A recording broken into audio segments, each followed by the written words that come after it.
Hello friends. पिछले videos में हमने प्रवर्तन और समामेलन का जिक्र किया। किसी भी कंपनी के अस्तित्व में आने के लिए जो प्रथम दो अवस्थाएं हैं वे प्रवर्तन और समामेलन हैं, और प्रवर्तन और समामेलन में बहुत सारे काम को करना पड़ता है, बहुत सारे स्टेप्स को पूरा करना पड़ता है।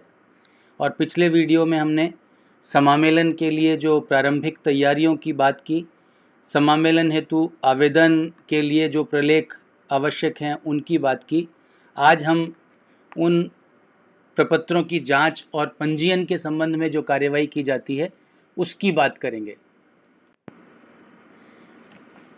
थर्ड स्टेप आता है कंपनी के समामेलन के संदर्भ में प्रपत्रों की जांच एवं पंजीयन का, scrutiny and registration of documents. Company के समामेलन के लिए ऊपर वर्णित सभी प्रलेख जब केंद्रीय पंजीयन केंद्र के रजिस्ट्रार को प्राप्त हो जाते हैं तो वह उनकी रसीद दे देता है। तत्पश्चात वह देखता है कि शुल्क की रसीद पर्याप्त राशि की है या नहीं, प्रस्तुत किए गए प्रलेख नियमानुसार एवं आवश्यकतानुसार हैं अथवा नहीं। यदि किसी और प्रलेख की आवश्यकता होती है तो वह उसकी भी मांग कर सकता है। तत्पश्चात वह क्रमशः सभी प्रपत्रों की जांच पड़ताल करता है। सीमा नियम एक महत्वपूर्ण प्रलेख है, अतः इसकी जांच करते समय वह यह देखता है कि कंपनी का सीमा नियम उचित प्रारूप में है या नहीं, कंपनी का नाम उचित है या नहीं, नाम किसी विद्यमान कंपनी से मिलता जुलता तो नहीं है, कंपनी के स्थान की सूचना दी जा रही है या नहीं, कंपनी के उद्देश्य वैध एवं उचित हैं या नहीं तथा उन्हें उचित रूप से लिखा गया है या नहीं, कंपनी के सीमा नियम पर उचित संख्या में सदस्यों के हस्ताक्षर हैं या नहीं, उचित मुद्रांक लगा हुआ है या नहीं, आदि आदि बातें मेंशन करना जरूरी है। यदि कंपनी ने अंतर्नियम तैयार कर संलग्न किए हैं तो वह उनकी भी जांच करता है तथा देखता है कि इसकी विषय सामग्री कंपनी के सीमा नियम तथा कंपनी अधिनियम के बाहर तो नहीं है तथा इन पर कंपनी का निर्माण करने वाले सभी सदस्यों के हस्ताक्षर हैं या नहीं है। वैधानिक घोषणा की जांच करके भी वह रजिस्ट्रार यह पता लगाता है कि घोषणा उचित है या नहीं तथा यह घोषणा अधिकृत व्यक्तियों द्वारा भी की गई है या नहीं की गई है। इसी प्रकार वह अन्य सभी प्रलेखों की भी कंपनी अधिनियम के प्रावधानों के संदर्भ में जांच करता है और आश्वस्त होता है कि कहीं कोई कमी तो नहीं रह गई। जब कंपनी के द्वारा प्रस्तुत सभी प्रलेख ठीक पाए जाते हैं तब केंद्रीय पंजीयन केंद्र के रजिस्ट्रार उन सभी प्रलेखों एवं सूचनाओं के आधार पर उन सभी प्रलेखों एवं सूचनाओं का कंपनियों के रजिस्टर में पंजीयन कर लेता है। इन सभी प्रलेखों एवं सूचनाओं के पंजीयन के साथ ही कंपनी का पंजीयन भी हो जाता है। यदि प्रस्तुत प्रलेख, सूचनाएं एवं विवरण ठीक नहीं है तो वह रजिस्ट्रार उनके पंजीयन से इनकार भी कर सकता है, परंतु यह ध्यान रखना होता है कि कंपनी के रजिस्ट्रार को केवल यही देखने का अधिकार है कि कंपनी के समामेलन से संबंधित कार्यवाही पूरी कर ली गई है या नहीं। उसका यह कर्तव्य नहीं होता कि वह विवरणों तथा प्रलेखों की सत्यता की जांच करे जो उसको समामेलन के लिए प्राप्त हुए हैं, किंतु प्रस्तुत विवरणों एवं प्रलेखों में महत्वपूर्ण एवं सारपूर्ण, जिसको मटेरियल एंड सब्सटेंशियल हम कह सकते हैं, अगर कोई इस प्रकार की त्रुटि है तो यह कंपनी का समामेलन करने से इनकार कर सकता है। किंतु यदि वह अनुचित आधार पर कंपनी का पंजीयन करने से इनकार करता है तो फिर न्यायालय में उसके विरुद्ध अपील की जा सकती है। अब बात आती है सारे प्रपत्र फाइल होने के बाद, प्रपत्रों की जांच और पंजीयन के बाद समामेलन का प्रमाण पत्र तथा कंपनी पहचान क्रमांक, जिसको हम सर्टिफिकेट ऑफ इनकॉर्पोरेशन और CIN के नाम से जानते हैं, कंपनी पहचान क्रमांक यानी CIN। केंद्रीय पंजीयन केंद्र के रजिस्ट्रार सभी प्रपत्रों एवं सूचनाओं के पंजीयन के उपरांत कंपनी के समामेलन का प्रमाण पत्र संशोधित फॉर्म INC 11 में जारी कर देता है, और यह प्रमाण पत्र इस बात का प्रमाण होता है कि प्रस्तावित कंपनी इस अधिनियम के अधीन समामेलित हो गई है। समामेलन के प्रमाण पत्र में उल्लिखित तिथि को यह रजिस्ट्रार कंपनी को कंपनी की पहचान क्रमांक, कंपनी आइडेंटिफिकेशन नंबर या CIN भी आवंटित करेगा जो उसी तिथि से मान्य होगा।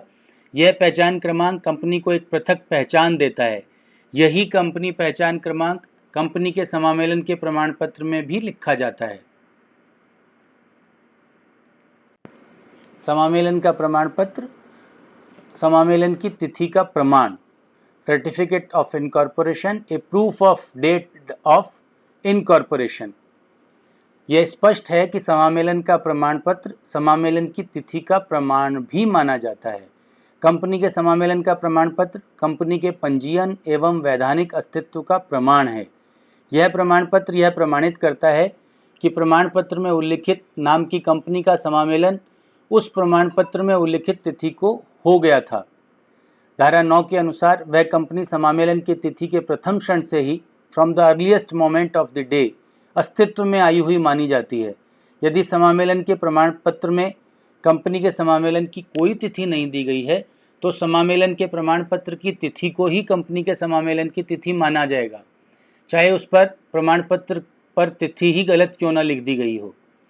इस प्रकार कंपनी की जीवन यात्रा कंपनी के समामेलन के प्रमाण पत्र में दी गई तिथि से ही प्रारंभ होती है। इस प्रमाण पत्र पर दी गई तिथि ही कंपनी के समामेलन की तिथि का प्रमाण है, चाहे यह तिथि गलत ही क्यों ना हो। उदाहरण के रूप में वाणी लिमिटेड का समामेलन 8 नवंबर को हुआ, किंतु रजिस्ट्रार ने समामेलन के प्रमाण पत्र पर समामेलन की तिथि 6 नवंबर लिख दी। कंपनी ने 7 नवंबर को एक अनुबंध कर अपने कुछ दायित्व उत्पन्न कर लिए। बाद में कंपनी ने दायित्वों को पूरा करने से इनकार कर दिया।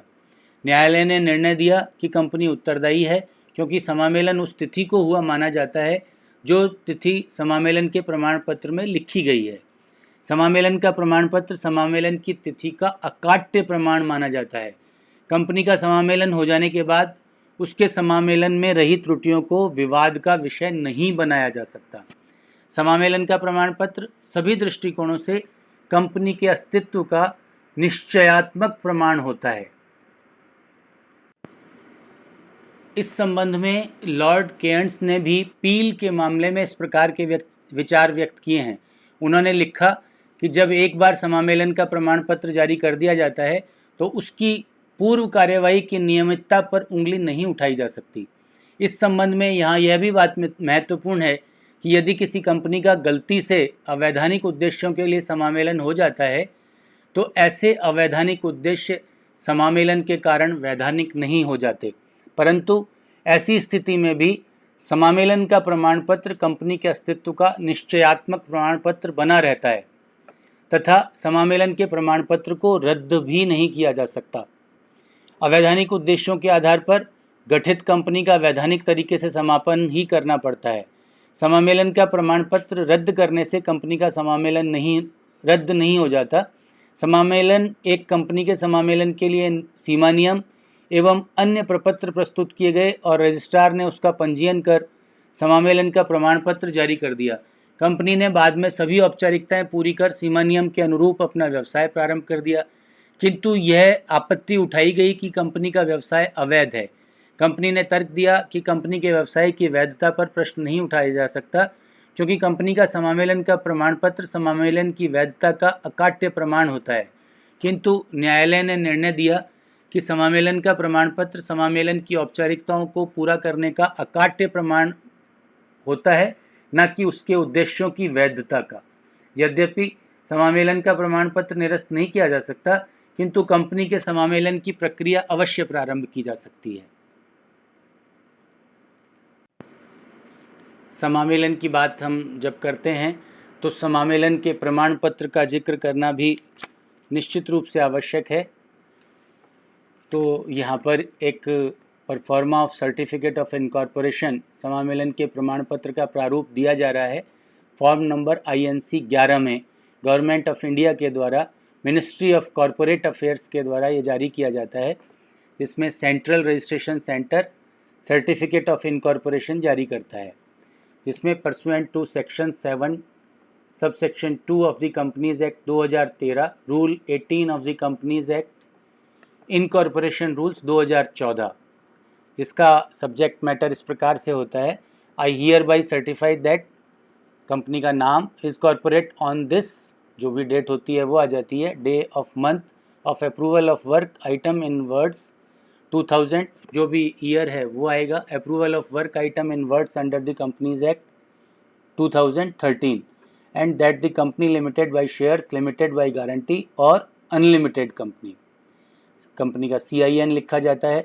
Given under my hand, name of the city where the ROC office is located. This date of approval of the work item in words. इसमें डेट और महीना इसमें मेंशन किया जाता है. Month of approval of the work item in words, year of approval of the work item in words. इसमें full name of authorising officer approving the work item, assistant registrar of companies, deputy registrar of companies या registrar of companies का भी इसमें जिक्र होता है. For and on behalf of the jurisdictional registrar of companies, central registration centre, mailing address as per the records available in registrar of companies office, name of the company और address of the correspondence या registered office of the company का भी जिक्र किया जाता है. तो इस प्रकार का एक समामेलन का प्रमाण पत्र जारी कर दिया जाता है, जो कंपनी के समामेलन का एक निश्चयात्मक अकाट्य प्रमाण माना जाता है.